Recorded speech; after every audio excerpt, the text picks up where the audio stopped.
pupunta tayo sa may alhasan. Nagbibinta. Kasi itong alahas na to, itong bracelet na to, binili ng friend ko for $250. So, 18K daw to, $250 lang ha.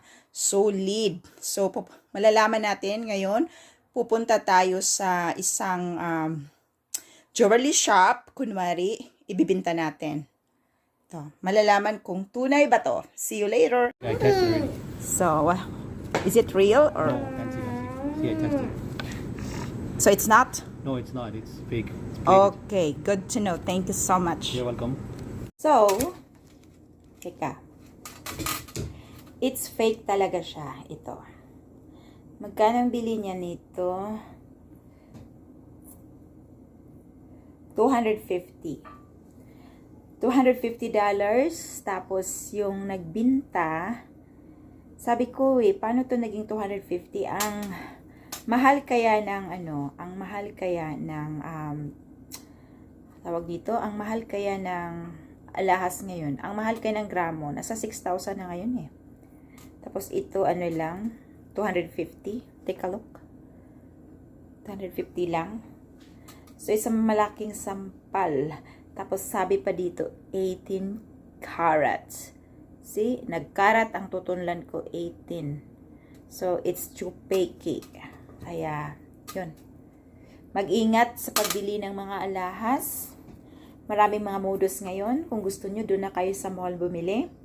At sa mga online na legit seller, wag dito sa kahit saan-saan lang mo nakikita. Hawak mo pa lang, tanso na. So, ayun. Nanlumo yung may-ari nito. Kasi sabi ko sa kanya, di talaga. Ano talaga to siya? Fake talaga. So, mag-ingat-ingat talaga. Marami sila yung nabintahan. Ayun. Mga kasama ko sa trabaho. Ayan, marami silang nabintahan. Kasi nung unang tingin ko, parang iba talaga. Pero ayaw kong sasabihin kung saktan damdamin. Pero gusto ko ng prove. Pero, ano talaga siya, very,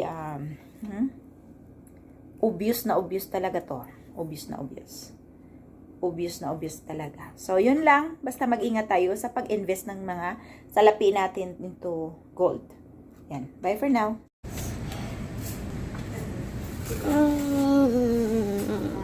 Regalo?